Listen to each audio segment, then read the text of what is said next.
Blackballed.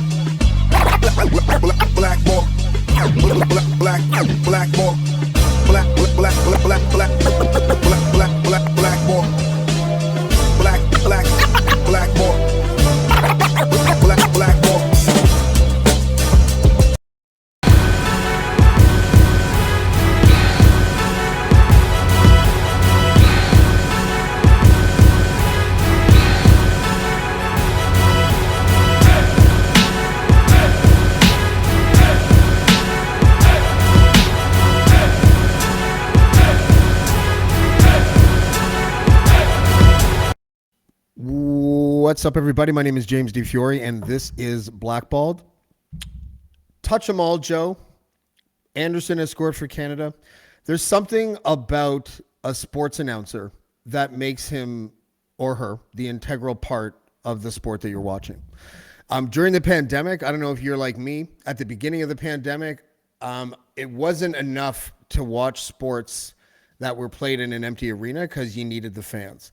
But just as important is to have a really strong broadcaster. And today, I think I would say that he is my personal favorite sports personality ever that I grew up watching. And his name is Rod Black. Rod, how are you, buddy? James, sorry, I love the name of your show, by the way. Oh, right? There you go, man. I don't know why I didn't become Blackball Media. Oh, my God. Well, are you? I missed, man. I missed. Are you bald? I don't even know anymore. You know what's funny? Let's start with that because it's interesting. When I look at pictures of my relatives in the 70s, and they're like my age, they look a lot older. Like the 70s were not kind, I don't think, to anybody. And then the 80s came, and so I was just looking at pictures of you. I was actually looking for mustache pictures without mustache because I think that this guy, is a lot older than this guy, but it's the opposite. Well, that those were the porn days, the early days, the early days of porn. You have the perfect name for porn. I'm glad you brought it up. I got to tell you, James, I had that mustache for a long time. Gosh, I had it when I was probably 15, 16. It was kind of the time when. How old are you, by the way? I'm 45. 45, yeah. So I'm 10, considerably older than you. I'm 59, but. So that was like 80s, and I had the stash probably late 70s because everybody had a mustache. Every rock singer had a mustache. It's true. I don't know what they were Magnum PI was very popular. Burt Reynolds was on television. I think I did that because they were. I just thought maybe I was too lazy to shave, and my mustache was not a good mustache. At a very young, it was a bad mustache, very cheesy mustache, and but I finally, it's funny, I got rid of it. Oh gosh, I got rid of it. Just probably, I would say about 10 to 12 years ago. People always say, they say to me now, "Geez, you look different without your mustache." I'm going, I haven't had it for a decade. Yeah, you haven't been watching sports for a while, buddy. One of my kids came up to me and. He was about 8 or 9, and he said, "Dad, I've never kissed you without a mustache." And I thought, you know what? Out of the mouths of babes, and I did, and I haven't put it back on since. And I don't know where it is. It might. I think it's one of. It might be somebody's eyebrow somewhere. I'm not sure where it is. I was listening to you when you were on Dean's show talking about how, Gino Retta had it for a while and then you took it over, the opposite. And I think I made a joke. It's like, it wasn't a mustache. It was just Michael Landsberg lying down. That's what it was. Because I thought I was short, but that man is really short. I don't know. I guess. There's a bunch of, I don't know. I'm 5'6". I'm 5'6", and I found that I thought I was shorter than everybody. Tom Cruise, I stood beside him. Yeah. He's shorter than me. And, he is tiny. I interviewed him once when I was on Canada AM. This is probably going to be a show where I'm going to name drop a lot. Please do. I need all the traffic I can get. I hate name droppers. I hate them. As I've said many times, I said that to Justin Bieber just yesterday. But no, I did. I'll never forget. I did an interview. He was gonna. I think it's the movie Vanilla Sky. And I was on Canada AM, and I had to go there. You have to go on one of those junkets. You have to stand outside. And I remember interviewing Penelope Cruz, which was swing off the charts. And I'm going like, oh my gosh. And then I guess they were dating at the time or whatever. And it was, I had to go interview him. And I'm sure, as you saw, like you said, he's vertically challenged, but he was a really nice dude. And I wasn't sure what I was going to ask him or talk to him about it. But I remember looking at his bar fridge. I actually walked over to his bar fridge. It kind of broke the ice and said, hey, do you want one? And then we were good after that. Did he say yes? Cool. Did he take you up? Did he take you up on it? Dude, he's Tom Cruise, right? Yeah, I don't want to talk about myself in this interview that much, but like I will just, my Tom Cruise story was so much worse. I was going to Niagara College, and when Niagara Casino opened, one of my classmates' dad was on like the board or was some investor, so we got to go to this opening. And when they opened a casino, at least this time, it was a charity, right? But there were no limits or no minimums at the tables. They just did it like that. And my buddy gets up to go get a drink, and I'm sitting there and we're playing blackjack. And another person sits down, and I look over, and it's Tom Cruise. And I look back over here, and I'm like, I don't know what to say, right? And then I look over, and I'm like, it's my friend's seat. And he's like, oh, I'm so sorry. And he leaves. Are you serious? Yeah. And people, and even the dealer was like, how could you do that? And I'm like, it was my friend's seat. I know, like, and but listen, I was watching. You didn't try to get you into Scientology or anything like that? No, I didn't even know. Was he in it back then? 96? I guess he probably was, right? Did they have the golden statues and and all that of him yet? See again, I don't know. I mean, hey, sometimes you just meet somebody or you don't talk to them or whatever. And as we've known over this last couple of years, we get to know people through Zoom. But he seemed like a reasonably nice guy. Again, when I interviewed, but how can you tell when you got somebody for 2 minutes? I also interviewed Will Smith one time, but I didn't know that he was going to be a serial slapper. I interviewed Bill Cosby one time. I thought he was a really cool dude. Did you get a drink out of his bar? Did you get a drink out of his bar fridge? Yeah, no, exactly. And I'm glad years later, I'm thinking, man, did I have a drink? But yeah, so you don't know. Everybody has good and bad days. I just don't like people that your job aren't the same as they are on real life. Yeah, that's right. But your job though, you have met so many athletes, probably other celebrities too, but just to focus on the athletes. Did it take you a while to become sort of numb to that? Because you started broadcasting, I think, in Winnipeg when you were like 19 or 20. Yeah. So you must have had a crash course on how to be cool. You're right. I was talking with somebody the other day about this. And I started when I was like, I just turned 18. And, when you're 18, you kind of think you rule the world and whatever. Right. And then all of a sudden you have to interview your heroes, and you're going, whoa. And if anybody ever says that they never got nervous, they're absolutely freaking lying. They're lying because your palms get sweaty. My freaking pits were sweaty. When I got to meet Guy Lafleur, for instance, Bobby Hull was one of my heroes growing up. And again, who knows what they become.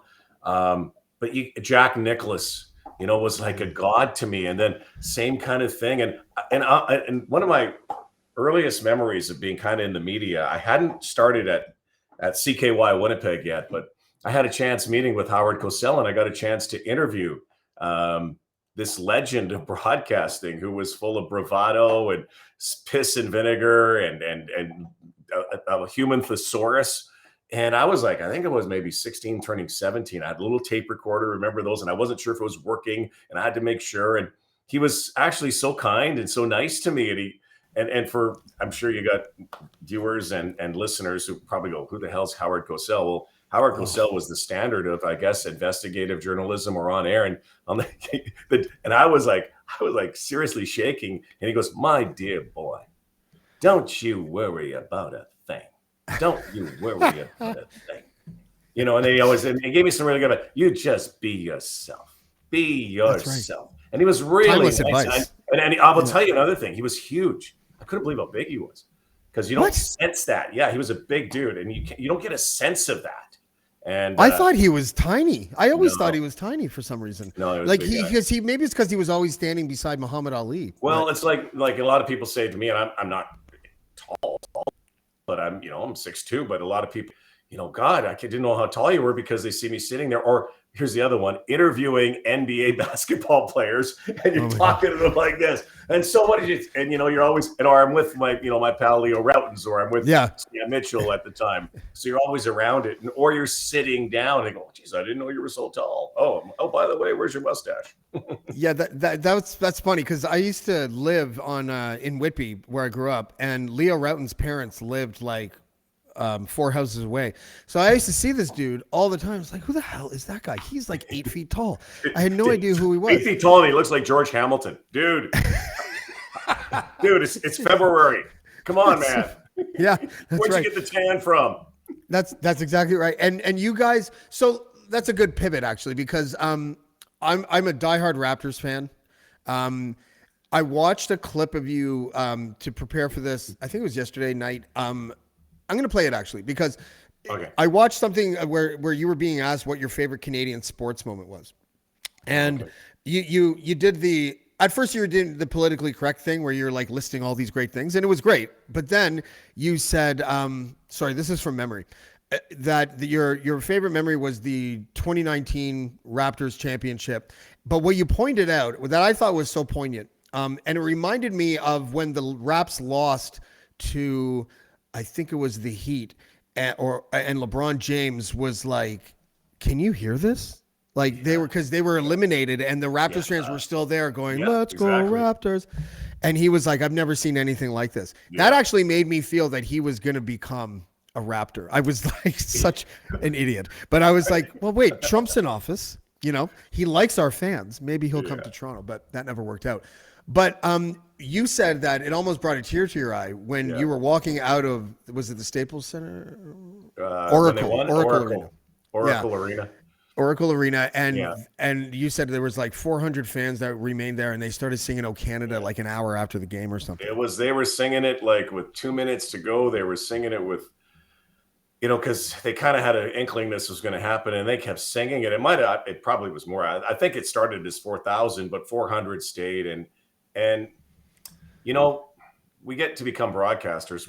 We are just highlighters. We are just messengers. We are just storytellers. We are the, here it is. Your conduit to the game. But honestly, we'll let, and us mere mortals. And I love your Expo hat, by the way. Thank you. Our us mere mortals never get an opportunity to be around that unless you're a reporter. And it is sweet. It is, for a moment there, you kind of lose yourself. You think, hey, we are all fans. Like ultimately, any sports broadcaster who says they're not a fan, well, they're a freaking idiot. They are a fan of the game. They're a fan of the sport. If you're not, get out. Get out. Don't be like, there's so many jaded, stupid people, ignorant people in the world. You love the game. You love the games. And so there's no way. I could hear it like today. I could see the people and again, the diverse Raptor crowd that it is. And you just look up and it's so Canadian, and the people there were so nice. And I guess with the exception of one security guard who went out Masai, but the security guards were nice to keep everybody there, and everybody's hugging each other. They're hugging us because the players weren't there. So because the players aren't there, they're in the dressing room celebrating. We're like the only ones there. Like they're treating us like, and for a moment you kind of lose yourself. And you do. And I think I had but we like that here too, because it was 25 years. We like that, Rod, though. Like when I see a reporter who is literally trying to keep their composure because they're so like involved in where they are. Yeah. We like that. As a viewer, we want to see that. James, that's a great point. And I think during the years you become very jaded as a sports reporter. I remember as a young reporter, it was so cool. The era. I wish you would have lived in that era, because you were buddies, like you were, nobody was trying to carve somebody. There was no social media. You criticized, but some of my best friends all played at the highest level. Now people would go, how can you be objective? I can be objective because I can tell you, if they strike out, they strike out. If they trip on the blue line or they put it in their own net, they put it in their own net. They're still, and if they're not my buddy now, they weren't my buddy there, so it was just a different time. And then we went through this, I think it was just this era of like investigative, trying to tear people down, put them up on a pedestal, and then bring them absolutely down, carve them up. And then we had Okay, so I've always said there was a poll once that said that I don't want to say more unintelligent or stupid. That's not the right words. Um, I think maybe the laziest. I think they said the laziest people on the planet. There was some poll somewhere that said the laziest people on the planet are athletes because they're so, they grind all the time. Then I thought for a second, hang on a second, impossible. Yeah. The They're people who elite athletes. cover the athletes are the laziest. And then we got to an era where there were people who were covering the people who were covering the media, and we had this sports media out there that was just designed to carve up, what we did, which was fine. I don't care. Like, who gives a crap? But it's like really? When did that start? Is that a 90s thing? Then you meet some of them and you kind of go, he said what? Or she said what? And they what? And they went, what? And hey, listen, we all screw up and we all make mistakes and whatever. But they would say, you're getting too close to it or whatever, or yada, yada, whatever the criticism could be. And it kind of stings for a bit. Then you get to meet them and you realize they probably, as much as we're the lowest life form being in the media, they are lower than the lower life form because they're covering us. Get a life. Yeah, it's funny they say that because the 90s were kind of like, it was a weird thing. I used to joke with my dad. He's passed away now, but I used to joke with him that, if baseball stuck with cocaine and didn't make the transition to steroids, baseball still would have been pretty good. Because it was because I was one of those guys that I didn't like the steroid era. I thought it was fun.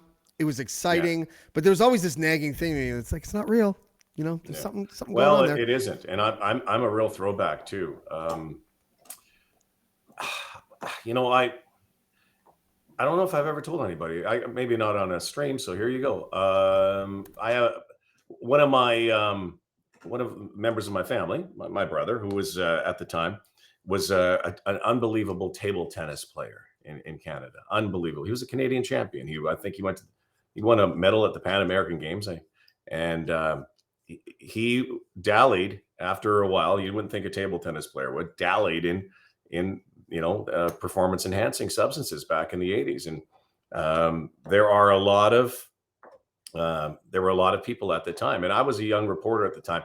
Now, again, and thankfully I love him dearly. And, he straightened it out. And I think he realized, the harm that they can do. But a couple of years later, I didn't really know a whole lot, but I knew more than the average bear because where I was working in Winnipeg, they had a lot of bodybuilding competitions, and I would go host and I would say, how did these people get like this?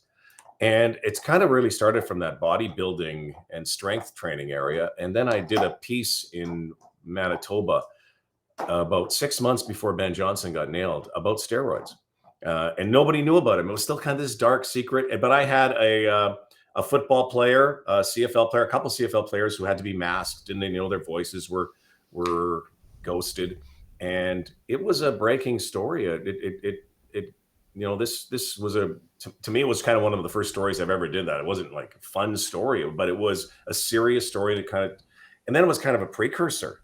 It was, like I said, like early 88, Ben Johnson, we went through that, the Dublin Inquirer, we found out more. We found out about the cheating. I still feel bad for Ben. I see him every once in a while because I don't feel bad because he did it. You cheat, but everybody else was cheating. That's my thing. And it's like baseball too. And I do think the record book is skewed. And I got to know Barry Bonds, who, by the way, is a really nice guy. I don't know if many people know that. Yeah. Got caught up in it. Roger Clemens, Jose Canseco, and the Hall of Fame thing. I still think they should put the best players. I don't care what you did. Have a steroid wing, have a little steroid wing. Everybody who comes in gets a syringe or whatever. I don't know. Have a steroid ring. Honor the best players ever. But that era that you talked about, and it was just after, that the Expos had left or on the verge of leaving too, right? And then the home run chase. And it was really cool. You see these behemoths, but do the math. I mean, long fly balls that would just become massive home runs. And through the years, the game has developed because of that big ball blast steroid era has become this home run era. I'm a throwback. I still like the moving the runner, this strategy. Now it's like get a guy on base and try to hit home runs. But I've when's the never last been time you saw a proponent of bunt? steroids. But here's the thing, James, the shit works, right? The shit works, man. I've seen it work. And people think you just take a magic pill or a magic needle or whatever. It isn't. It makes you train harder. Will it make you hit a baseball more? No, Barry Bonds could have hit a baseball anyway. Barry Bonds would have been first ballot, may have been the greatest baseball player ever, and now forever tainted because he did it. By the way, it was illegal in baseball. Illegal. Illegal. And so they still did it. Alex Rodriguez, it was illegal and he did it again. He did it Don't again. even get me started on A-Rod. My God. I was I'm lucky enough to I used to spend my 2 weeks in March at spring training in West Palm Beach so I could watch the Expos. And they shared the facilities with the Yankees. Yep. I'm just going to share one memory. I was told before I started this podcast, Dean's like, no, you love Rod Black, right? I'm like, yeah. He's like, don't talk about yourself too much. I'm like, okay, but I'm going to tell the buddy, story. I like hearing your stories, especially well, it's just because I have you on and I just like, you got a million stories. I got like 5, right? But, but one of them is Don Mattingly. It was 1985 or 86. And Don Mattingly was signing autographs and in front of his bus. And I was like I was a sneaky kid. I was just like walking under people through legs and shit. I was trying to get there. And I finally got up to him and I held my Don Mattingly fucking Topps card to him. And he didn't even look. And he just kind of went like this. And it was like a swirl. Like it wasn't anything. Because I knew what his autograph looked like, right? And I was like, oh, fuck. But then he went on the bus and I got trampled, like legit trampled. Yeah. And this arm reaches in and drags me out. And it's like this older, like Latin couple, this short little man, or like this short little woman, and this like a little bit kind of stockier man, and they're like, "Where's your dad?" They're like, "Said papa," and I'm like, "I don't know where my papa is," right? Like, and I'm standing there with him, just looking for my dad, and they're like, "It's gonna be okay, because I started to get upset, and then Andres Galarraga walks over and starts talking Spanish to them, and it's his parents, and then my dad comes over, my dad's like, "Holy shit. You're with Andres Galarraga," and I'm like, "Yeah," and he's like, "I just bought you an 8x10 of Andres Galarraga," and I'm like, "Oh," and I'm like, "Would you mind signing this?" He's like, "No problem." And they were getting me his mom was getting me bandages for my elbow and shit. When you see the human side of a famous athlete, I don't know if there's no juxtaposition to me that's more powerful, because they're like gods to us. In a sense, especially when you're that and the media, we've done it, right? We've propped them up, the media, the history, especially baseball. And by the way, the Gros Shaw, a big cat, I covered him, right? I was doing the Expo games, and I was probably doing them. You're probably that little, I was probably in my 20s. You were probably that teen guy who was down there. What did you see the Aaron Judge thing the other day that was one of the most beautiful moments I've ever seen. And there is crying in baseball. There is crying, and it can be, and it can be cool. And thank God, I don't know what the gentleman's name is, but good on you and Canadian. But here's the thing: is if I caught an Aaron Judge ball too, I'm not a Yankee fan. If I wasn't a Yankee fan, I probably would throw it back. But here's an opportunity to give this kid the ball, and it turned out to be this viral moment. These two will live for absolute ever. They'll probably be friends forever. And then the next day when Aaron Judge came out and the kid was still in tears, that's what this thing is all about. To me, that's always been the power of sport, because I am that little kid. I was like you. It's just so funny. You got the Expo hat. Maybe there's a great, sometimes fates collide. I used to go to the Winnipeg Whips games when I was growing up. I was like 8 or 9, little guy, and the Winnipeg Whips were the farm team of the Montreal Expos. And then we had guys like Ken Singleton there, Jimmy Williams, John Boccabella, Boots Day came through. But my biggest thing was going down for hat and helmet day. And if there was a foul ball, man, I didn't really care about the game. It's just a foul. I wanted that ball. And getting an autograph from any of those players, I didn't care. Yeah. And I love that. And there are people like, and Don Mattingly probably just had a bad or had to get on the bus. But I love the people who take the time. Just take it. It takes zero time to be a nice person. And I think we're kind of missing that in sport now. By the way, there aren't many autographs anymore, James, as well. Everybody wants a selfie. They got a selfie, but I hate phones for that reason. Yeah, They seem to ruin moments. Like you can't ever have a moment anymore. Oh, yeah. And by the way, I see people taking video, and it's nice to get your own. Maybe they think they're going to go viral, like at the Masters or wherever it might be. Or it can't be clearly not the Masters, U.S. Open. You'll have, let's say it's Tiger there, and everybody's got a phone, and they're taking the shot, so that and it has nothing to do with anything else except to say, "Hey, I was there." So it's kind of like Facebook, brag book, iPhone, me phone. But CBS is broadcasting this thing. They got about 1,000 different angles. Yeah, and their cameras are like 100 grand. You're taking it is to say you were there. But that's sports too. But I love the purity. I love that story you told, because I love the purity of it. That's why I got involved in sport at a young age and how much I loved it. And I do believe in doing the right thing if you're an athlete. And yes, some people go, I'm here to play the game. No, you're not. If you're getting paid for it, you're here to promote the game. So I just love all of that. And I love that Aaron Judge thing the other night. And it reminds me too, like, I guess where I was going was at Jeffrey Mayer. Do you remember Jeffrey Mayer?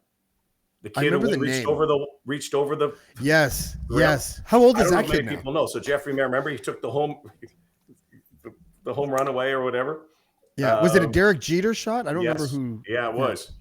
Jeffrey Mayer was drafted in Major League Baseball and ended up playing minor league baseball. And I think he even got into you have to look it up, but I think he even got into the Yankees organization. But listen, he swiped it off. Can I use that story to pivot a little bit? Because I mean, we've established that you got to kind of live your dream in a sense by being around a lot of these people that you admired. Mm-hmm. What did it feel like when your son got drafted? Oh, wow. Yeah, that was pretty cool. That was really cool. It was, well, you know what it is that you don't talk about crying in baseball, Rod. Yeah, it was. Yeah, I would have been a blubbering. Well, first of all, we were in COVID. We were in COVID, and we were supposed to have like 10. I think the limit was 10 inside, 25 outside, yada yada yada. And we didn't break the rules, but there was a storm outside. We had 2 days before we really had an indication Tyler was going to go in the first round. Maybe even higher. And he said to me, "Dad, I want to have a party." I said, "Dude, like, it's COVID." He goes, "I don't care. Like, let's do something.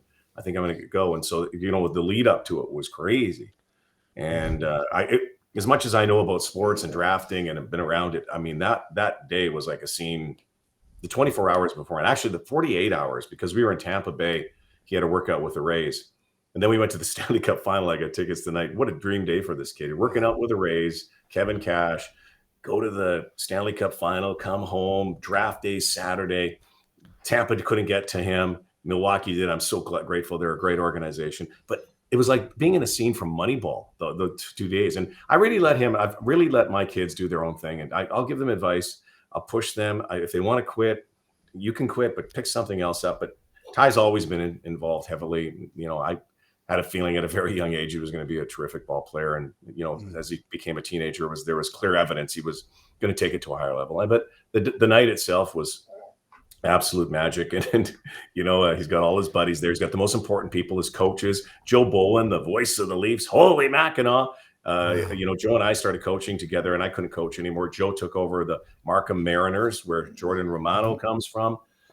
The team there. And so he played with all these guys. He had all his teammates. Joe was there, all of our, real close friends. And it was, it's like, you go, well, it's not your dream, but it's your kid's dream. You go, oh my gosh, my kid, this is what they wanted, and it can be accomplished, and anything is possible. Then you realize, you come down probably about 8 hours later when you're hungover after being out with them all night in the backyard, having fun. The work begins. And so now he's working, and, he got banged up last week. He's back in the lineup he's playing high A right now, and hope to elevate. He was lucky enough to get some time with the Milwaukee Brewers in spring training with the big club, and he got a double in front of Yelich. I'm getting goosebumps. My kid's 7. Yeah. Well, you know what? I will tell you, it does. Here's the thing. It's really cool. But, you as a parent, it's kind of, it's kind of gravy because the bottom line is you want your kid just to be a good kid. I like if my kid was a great baseball player, but then did something absolutely disreputable, or my kid was a great hockey player or whatever, I feel for those parents that, they've accomplished the dream and then all of a sudden they just go sideways. The bottom line is you use sports so that they become great team players. It helps them in business. You use sports because they get so many friends that become, I'm sure you have, friends for life. But when you have something like that happen, I think I had a few in me too that night. And then when I just oh my gosh, it's true. Yeah. It's real. Well, so it's cathartic for you, right? Yeah. And I said to, I think it was Bob Elliott, one of the great baseball writers, Hall of Fame writer. And I said, honestly, Bob, I didn't think he'd write that. And here I'm going on, but I'm very cognizant of Tyler's journey and my other kids' journeys. And it's not us, and I'm comfortable often, and I don't talk about it often. But I said to him, I've done a lot of things in sports, played at a high level and, broadcast all of the Olympics and all the championships, but I don't think I was ever as nervous or excited as that night. And but again, you're a proud papa. Like, and that's what that's what being a parent is about. Well, how many kids do you have? I have 2 kids. I have a boy who's 7 and a girl who's 5. Oh, dude, those are the magic years. Yeah, because I know. 10. Yeah. So you're dad. You're the best. You're the best dad. And travel them at 10. Here I'm giving you fatherly advice. This is on please. Blackballed. I need all I can get. And then 10 and 12 because I got 4, and I had 4 under 6, which was crazy. So they're now 21, 20, 18, 16. And so that must then have they been get crazy 10, house 3 it's years magic. ago. Oh, and by the way, see, you're good because you got a zone defense, you're man to man right now, which is great. You got 2. I got 4, so we had to pretty much go into a zone. We had a full court press, and it's tough when they're young. But then we'll they play American 21 into my house, and that cool dad that you were, go, Dad, you're an effing a-hole. Or they got, come on, that's a dad joke. Come on. Yeah. But that's part of it, and I think we all would say the same thing. We all do anything for our kids, and the biggest thing is just to guide them and promote them and elevate them and be proud of them. And that's all we are here for. Right. And be around them and spend time. I think you're totally right. Yeah. And it's funny listening to you talk because there's a humility that is sort of like the veneer in the words that you're saying. And I respect that. But baseball is also a mental game. And I just want to let you know that I would guess that your son, while he has an athletic ability that can't be denied, there's probably a mental game that he was able to strengthen from watching his dad cavort with all of these athletes his whole life. Yeah, I think. I don't think maybe you're wrong in that. I think it was more that he was around it and he was never intimidated by it. I was just looking at a video the other day of him. There's a great story about him at a young age. He loved Aaron Hill. He loved Jeter and Hill, 2 number 2s, and he'd come to one thing about Ty and Brody, my other son too, who plays college ball as well. They used to come to all the games, and I was notorious for bringing my kids. And it wasn't that, I think maybe it was as cheap. I didn't want to pay for their tickets, but anyway, we have huge booths, right? So they were never in the way, but they'd come down early with me, right? You got to get down there 3:00, 3:15. So they sit in the stands and bug me for pizza, but they were always watching. They go to basketball, they watch, like they go to watch Steph Curry before he works out. They watched, and they used to watch Steph Curry when we used to go to Raptors games in the 90s when Dell was in Toronto. You're a sponge, and so he watched the preparation. And I think being around it, then he understood. Then he met Aaron Hill, and again, I could see him like a little sweat, but he was confident, and I think that's the thing. You have to be confident, and he always, kind of had that. Most sports that he played, I think, they call it the 5 tools of baseball that you have. I think he had the 6th, which was really his. He's never feared failure, and like even if you strike out, you just come back. And I admire that, and maybe that was it. But I do think being around all those championships, it certainly didn't hurt. I don't know how much it helped, but it certainly didn't hurt being around them and having friends like Leo would always be there. Jack would always be there, pumping these kids with advice. Coaches, that they got a chance to meet or old, veterans. I used to play on this legendary hockey tour, which was crazy. We went across Canada. And, I feel like Eddie Shack was there for some reason. I feel like he was there. I feel like Eddie Shack was there for some reason. He was a couple of times, but it was crazy, James. It was like that. To me, that was my dream. I'm a decent hockey player. I played at a high level, but I was more like an MC kind of comic guy set up skits. We'd have Brian Trotche out there, Glenn Anderson, Coffee.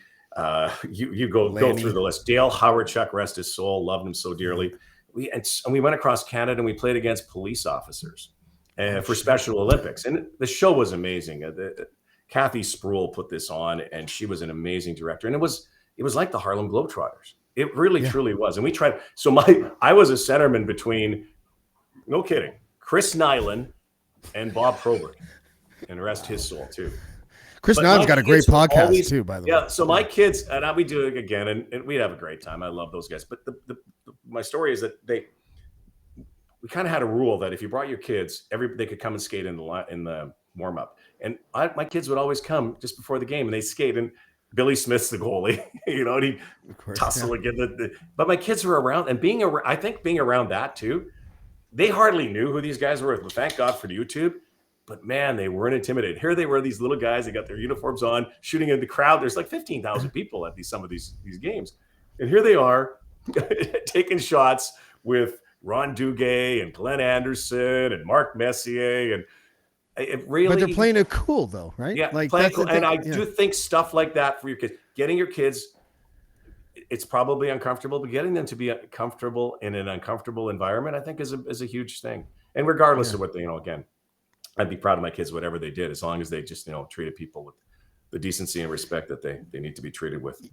Yeah, it is kind of interesting how parenting has changed from when we were kids to now, because there's so much emphasis put on, you don't want to force them to do this or that. And it was almost as if everybody who brought up kids in the 70s, 80s, and 90s were like these really hardcore, you got to play football and but really, it wasn't like that for most of us. It was something. My dad, my dad grew up in Montreal, and when he was a kid, Tommy, he was really young, he was 3 or 4.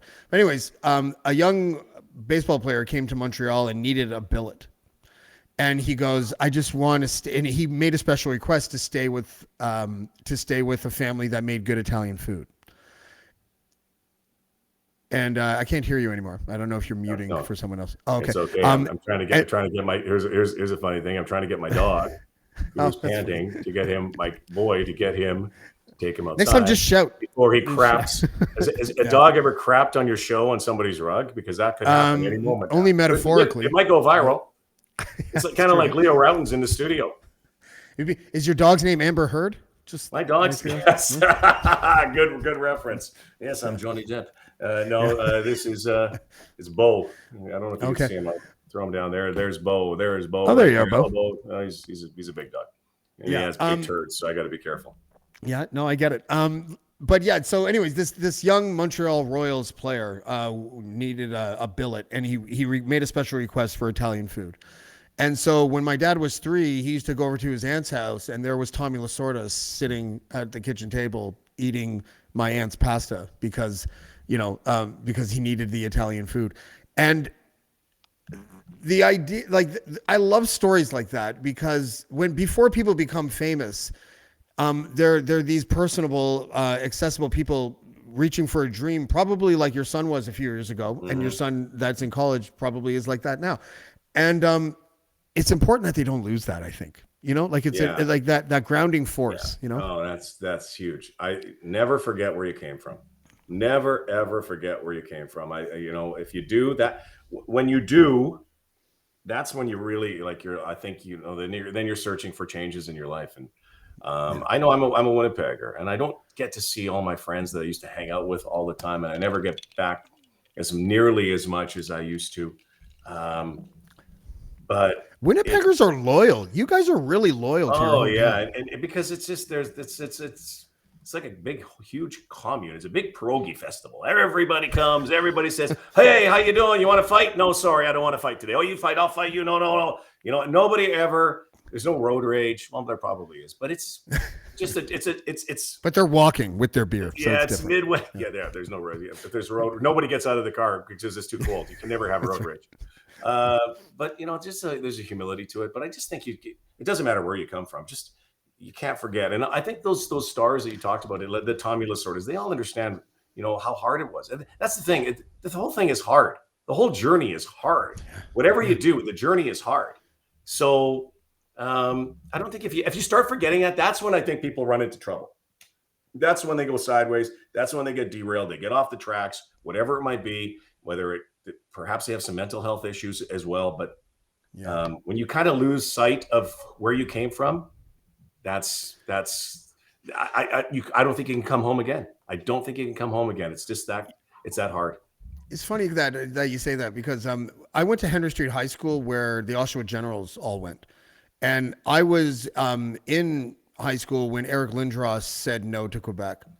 And I found it it was my first sort of like close up experience of what it was like to be around an athlete who was being hounded by the media, who was being who was making really bad decisions as well, though, at the same time.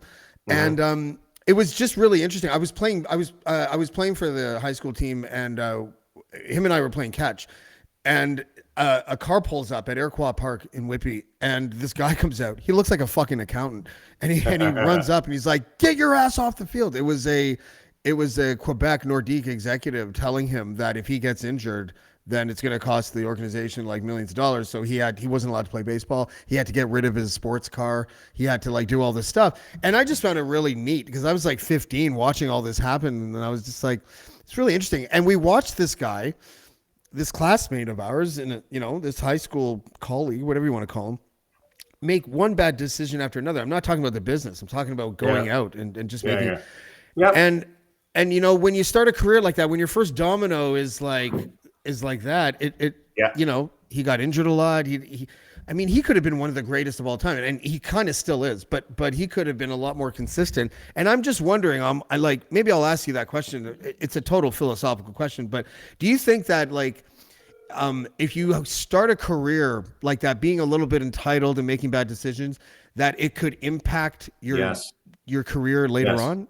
Yes, I do think. I think entitlement is it's almost I don't think it's a sin, but it's close to being a sin. I think I see it in our business now. I see it. You've seen it in the business now.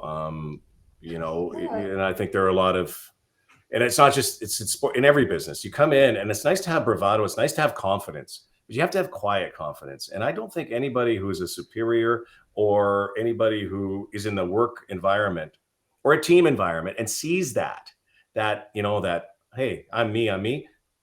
You got to have some humility to it. If you don't have humility, you will never get that. And I get a real sense of that. And just look at every professional sports team, the players who become pariahs, right? And then all of a sudden, some teams get a chance to pick them up. I'm just going to throw a name like James Harden out. I don't know James Harden that well, but look at the teams that, oh my God, I can't win here. I'm going to go. Or you move, I can't win here. I'm going to move. How about playing for your team? Right.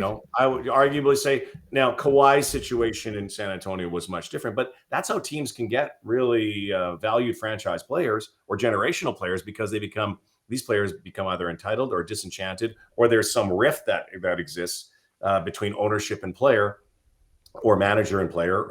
But what the worst thing happens is that it becomes player.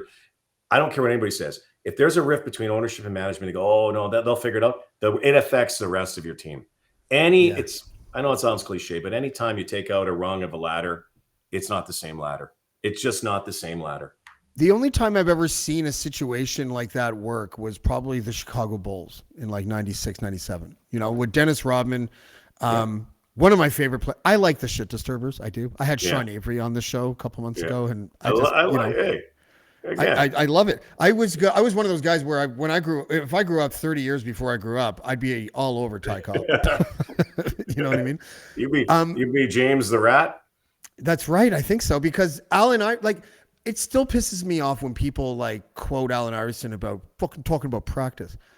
The guy had a friend get shot and killed the day before. By the way, Allen Iverson, I interviewed him several times. We became pretty, as far as a visiting or opposing media could be. I loved him. Loved talking to him. Fascinating character.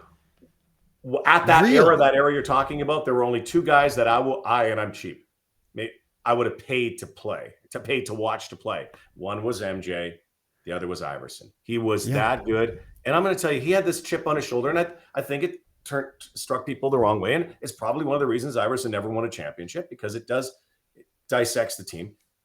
Great dude. Just a great dude. I just thought, and it was completely different than what I had seen from him before. Well, when the reason why that pissed me off so much is that when people bring that up to this day, it's been 25 years to get over it, but like, or whatever it's been, his best friend was shot the day before. Like he was, it wasn't something that he didn't feel like doing the scrum. And the reporters knew that, by the way, and they still went with that other story. And it was one of those, he was one of my favorite players. I think, and Dennis Rodman sort of had this too. There's that overlap between the chip on your shoulder and the source of your greatness. I do think, I like what you're saying though, but I do think, I like your, I think you can't have everybody the same, and everybody can't be nice. By the way, don't take my sense of entitlement or being, the badass on the team. I think every team needs that. I do believe that too. You can't all be nice. The nice teams don't win. They all finish, as you know, last. But you do need those guys. It's just when if they become bigger than the team, or you have different rules around the team, such and such flies. Deion Sanders comes to mind. Roger Clemens. It happened here. Now it happens with starting pitchers a lot. But he would pitch, then he would leave the team. He would get on a private jet, and he would go to the next city that he would be in. Dude, just stay with the team. Now, again, if I was manager, I never got that. I never got the mentality of that. You're prepper. What are you going to get to another golf course? Like, I don't get it. Yeah. But I got to tell you, I don't know if I ever told you guys. I don't know if I told Dean too that Rodman story. My favorite Rodman story. Please. Let me just get settled here. It's a legendary one in Halifax, because I host a lot of dinners, and the Halifax Sports Celebrity Dinner is, I think it's the best one in Canada. They bring in some unbelievable names. They have thousands of people there. It's huge, and Haligonians are just awesome, and they want to hear the stories. So we used to have a lot of speakers. They've kind of cut it down now, but it's a great night for these guys from the Progress Club, and they do great work in the community. So Rodman is one of the guest speakers. There's Jim Kelly, Rodman, Frank Mahovlich, Brian Trottier. Who booked him? What's that? Who booked him? That's a brilliant booking. It's crazy. Whoever did that. And how do I don't even know how they got Rodman, but it's crazy how they get these guys. So Rodman, just before Rodman, we have a luncheon the day before, and or the day of, sorry, the luncheon, and it's with a lot of the special needs people who come from this home where the money's going to. They're great. Rodman didn't get there in time, and so nobody really talked to him before the dinner. It's a black tie dinner, by the way, so everybody's in tux. So we get there just before, it's like 6:15. I got to go ahead and introduce everybody at 6:30. We're all standing back there, Trots and all these guys, and Jim Kelly, great dude. And Rodman comes up, and I know Rodman. He knows me. Thankfully, we had a relationship, because I was doing basketball with the Raptors at the time, and I had interviewed him. He was always the go-to, because you couldn't get Michael, right? So and he goes, "Hey, how you doing? How's it going?"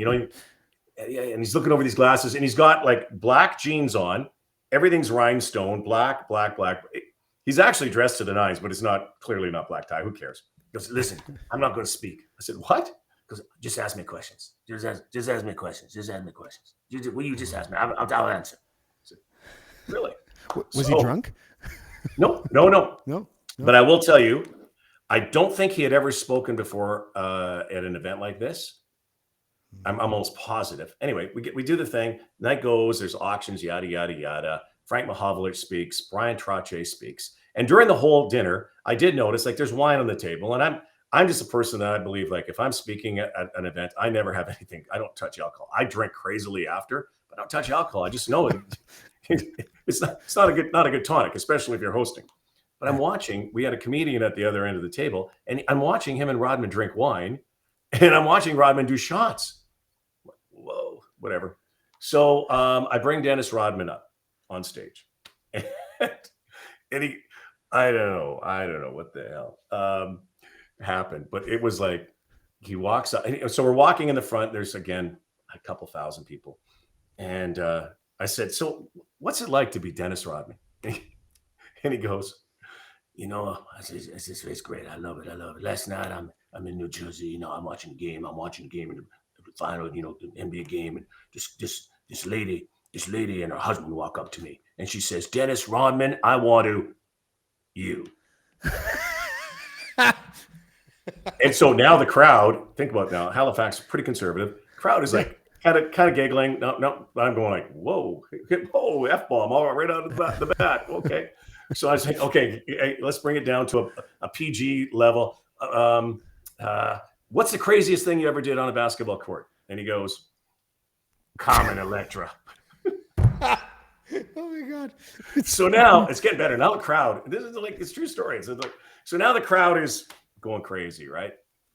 And they're not happy with him at this. It's more giggles. They wonder where it's going. Now I said, okay, I'm not putting up with this. Like he's being a jerk. So I said, okay, here, I'm going to give you the mic. Why don't you just tell everybody? And I knew about his start because a lot of people don't know he was undrafted. He basically came. He was working as a janitor in a high school gym or a JUCO gym, and he was able to raise his game up to become one of the greatest players, one of the greatest rebounders of all time. Oh yeah. So I had here. Why don't you just tell us about that great journey? As I hand him the microphone, I go and sit down beside Kelly. Trotz is beside me, just across the thing. And so now Rodman's going back and forth right now. And again, keep in mind, I don't think he had drank before and spoken at the same time. So now he's walking back and forth, and he's very hard to hear. He's almost incoherent because I think he's been drinking. He talks like this, And so I want to tell you, Stuart, about this time that I was going, I was a janitor in this high school, and so he almost needs subtitles. He's mumbling into the mic, and he's like, this is it's like, and he's walking back and forth, pacing. He goes, and this little boy comes up to me in the gym, and he says, Dennis Rodman, hey, you effing N-bomb. He uses the N-bomb. And I'm going like, are you kidding me? Dennis, are you kidding me? Now, again, it's the most vile word in my mind in the English language. So now I'm like, I can't believe it. Crowd is like crickets booing him. It's like, oh, anyway, he keeps going on and on. Brian Trottier is looking at me. Jim Kelly's looking at me. I said, we're at a dinner. You feel like Scott Norwood. Dinner for charity. I'm going like, and he goes, Trotz looks at me, he goes, Roddy, you got to go get him. I look at Trotz, Trotz, you go get him. I'm not getting him. You go get him. So now Jim Kelly should go get him. He's the biggest one. Jim Kelly's going, Rob, what I got to follow this. So now it's like, this is getting better and better. So now he's walking along, and I swear, and I don't think he means well. I just think it's kind of the language he speaks in, whatever. So now he's walking along. He goes, and now all of a sudden during this story, Dennis Rodman starts crying, right? Has this unbelievable breakdown, and he starts crying. I knew it. And uncontrollably. So now his Hall of Fame speech was like that, Rod. Remember? His Hall of Fame speech was I don't think he speaks very much. And I think that's the thing. He's so crazy. He gets over there and he goes, I get up and I hug him. They got pictures of this. It's in the paper. Yeah. And I hug him. I said, come on. He says, so he goes, he's slobbing him. I got Dennis Rodman, tears all over me. And it's like really uncomfortable moment, but the crowd's picking him up. And I said, hey, you're Dennis Rodman. Finish it up. You finish strong. So he finishes up. The story is a good story because that little kid who came in with the epithet years early became his agent, right? Became his agent and, took him to great heights and changed his life. Probably, we know the Madonna thing. And, Dennis Rodman, you like him, hate him, you can't ignore him. And he is, he's a human billboard. All right, everywhere he goes. So anyway, he comes, finished, very lukewarm applause. I got this freaking, my vein here just like pulsating. I'm sweating like a pig. And he sits down. He goes to he sits down. I introduce Jim Kelly. Jim, I can't believe got to follow that. And he's got Jim Kelly's wonderful man. Great quarterback, yada, yada, unbelievable story, heartwarming about Hunter, brought the night around, and we were able to finish strong. But I'm sitting there like this. I'm almost not even listening to Kelly. I'm so angry like that this happened under my watch because I'm the host. And then I get this tapping on my shoulder, and it's a persistent tapping. And I look, and it's Rodman. He goes, "Hey, I killed him, didn't I?" In a manner of speaking, you did, Dennis. I said, anyway, what I should do, I guess the whole thing is, at the end of the night, they have autographs, and it's limited because you could be there all night. And the line for Rodman was incredible. He signed them all. We went out that night. We all went out because we go back, change, and we go for a little. We had to, I think we went to, I don't want to say the lower deck, but one of those great places, what's it called? The press room or whatever, the press in Halifax, great bar. He couldn't have been nicer, to everybody else. He took pictures with everybody. He was a nice guy. We sat and chatted for a long time. And then the next day was, I don't know, it was some sort of headline or something that said Black saves the day, because it was like, go fix it. And it was kind of almost just, it was just before like the social media onslaught of Twitter. I couldn't imagine had it happened at the time. And I don't even know what that footage is. I think they've burned the footage because they don't want it out there, but it's an incredible story. And it's an incredible story about, again, what we talked about, entitlement of an athlete, what they think they can do, what they can do, how they don't care sometimes. The give a shit meter is so far gone.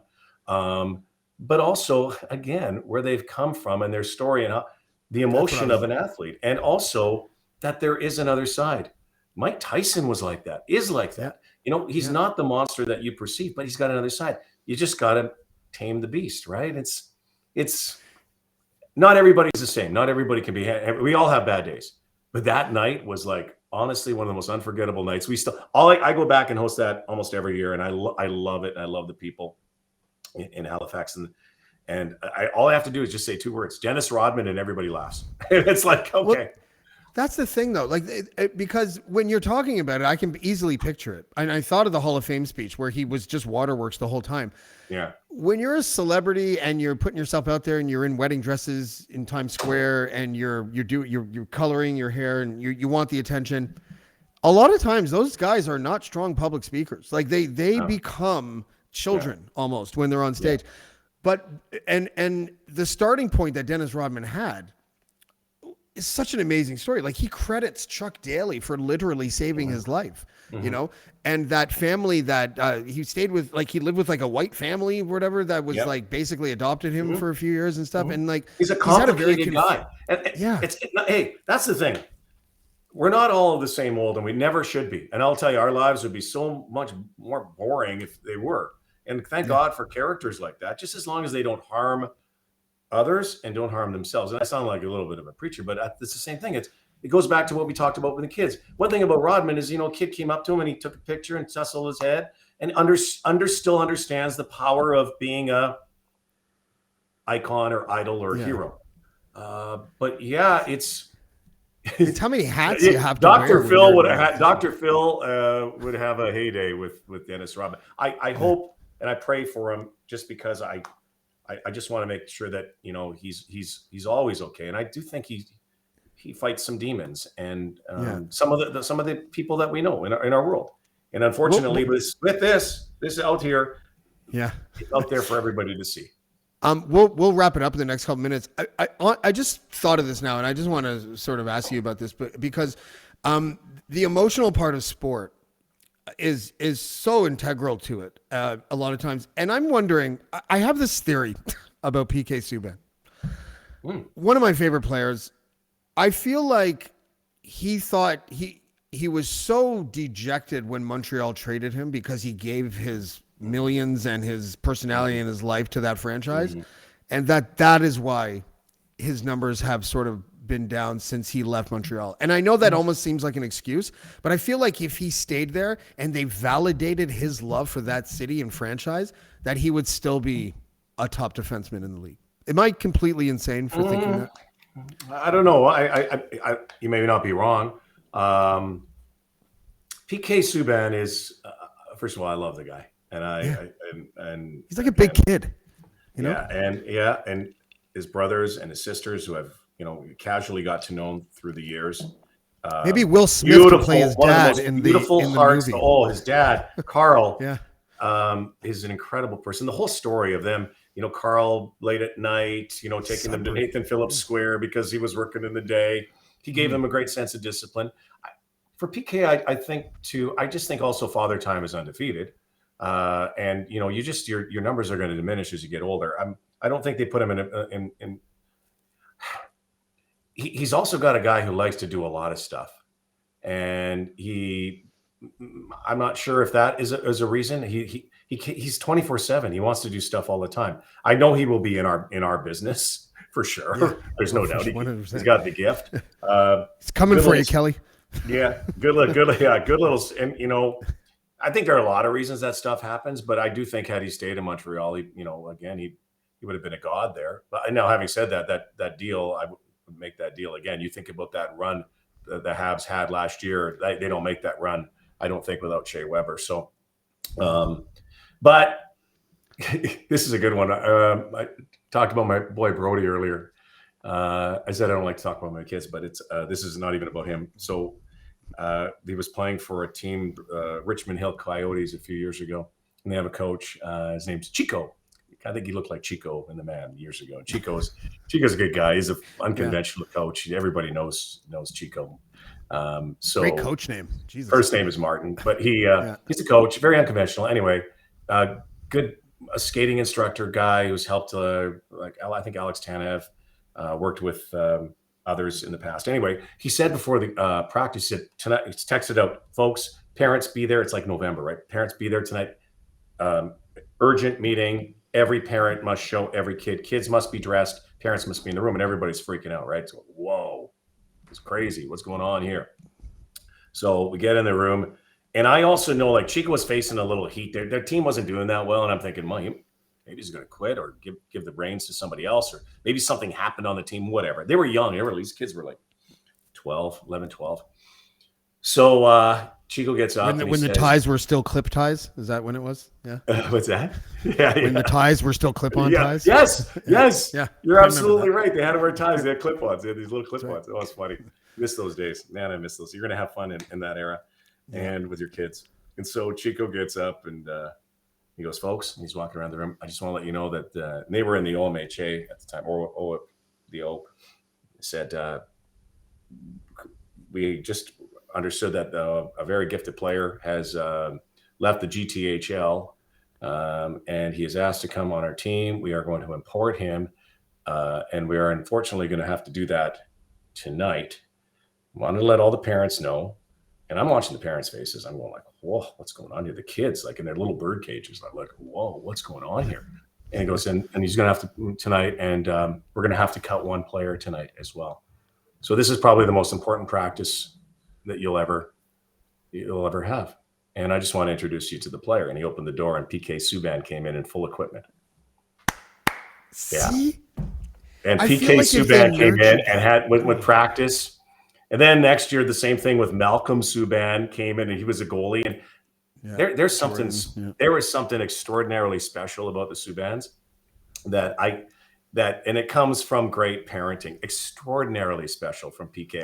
I would love to see PK Subban find a place to win a cup or have more success like he did years ago. Come back to Montreal. Bergevin's gone. Bergevin's gone, Rod. Tell him to come back to Montreal. Malcolm Subban, I'll never forget doing a TELUS Cup. I was doing the Habs games. I was doing some regional Habs games at the time. And PK had just got called up from Hamilton. And I saw him. And he remember they had that they brought him up for that after that run, and he said, "Yeah, guys," and I just loved him. And he said, "Yeah, you're going to see my brother this week." I said, "Where?" He's at I think it's the TELUS Cup. It's the midget championship of Canada. He's playing. Team escapes me a long time ago. He goes, I said, "Oh, really? Yeah, he's a goaltender for them." I said, "Oh, wow, okay." Sudbury, wasn't it? I can't remember. It was their midget team. Okay, not the junior team, the midget team. And so I go there, and sure enough, I see Malcolm. And I'm watching. We only do the semifinals and final. So I'm watching the preliminaries, and I'm watching. And you're doing your research, and you're trying to find out. And it's impossible. You have to go on Hockey DB and all of those other things for the kids. You have to find them. Like you're trying to get any information. And so I see this. So Malcolm Subban at the time was 15, maybe 16. So I look, and I find on the internet. I go, whoa, Malcolm Subban, GTHL Player of the Week. I'm thinking, okay, this is great. Goalies, great GTHL, and this is 2 years earlier. GTHL Player of the Week. I go in, I look at him. Malcolm Subban, who scored 4 goals and had 5 assists last week. Wow. He was a forward.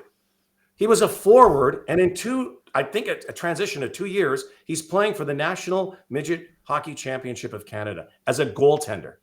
Yeah. As a goaltender. Like, that's crazy. It's absolutely crazy. And I just, like I said, that's like the first time you find out that Babe Ruth was a pitcher. Yeah. Like really? Oh, but he's a really good pitcher. So now look at the kids, like, oh, you know, to get to the highest levels, just a testament to the parenting and I love PK Subban. I just love PK Subban. I love everything about him, everything he means. I think I like you. I root for him. I'm a fan. I wanted to see him do better. I think I just feel that if Montreal, especially after he made that donation to the hospital, it just, I felt like if I was the organization, I would have been like, he's not really a captain. Let's put an A on his sweater. Yeah. You know, let's make him feel like he's a leader. Yeah. You know, let's try to get the captain to put him in check, because he was one of those guys that needed to be put in check once in a while because he was a little silly when he shouldn't have been. But I also he was silly on the ice too. Like honestly, those first few weeks, I remember doing the Habs games, and he was I saw him a lot because he was in the press box, and he was I thought he was the best defenseman they had on the team, and they wouldn't play him because he just loved to spin and rush and he had the long stick, and he'd like to dangle and he'd take risks, and it didn't fit in with, I think it was Jacques Martin's style at the time, and I went, man. And I remember talking with Kirk Muller. Him a left winger. Can you not get this guy? Goes, you don't like. And Kirk Muller, who I think the world of too, is he loved PK Subban right from the beginning. He said he's special. Yeah. And you know what? Special player, special guy. Yeah. Well, listen, yourself included, and we're gonna end it now, babe. But I just want to let you know that, like, that conversation, I enjoyed it mostly for the talk about the look in your face when you were talking about your son and the emphasis that you put on parenting to have kids that are well adjusted, whether they're in sports or not. My biggest takeaway from this, and I so appreciate you inviting me to the Joe Carter Classic. I'm just kidding. Yeah.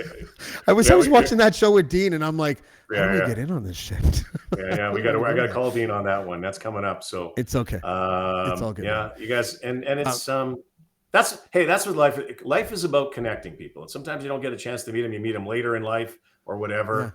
Yeah. I was just honestly kidding about the golf thing. I was really life is too short. My thing is now, especially as you get to the I would say the back 9 or the back 6. Try to do. If you got an opportunity, I've always said, if I got an opportunity to help somebody out or make their day or help in their business, why not? Why not? I will ride into your trunk and high five Charles Barkley on my way. All right, man. All right, man. No worries, man.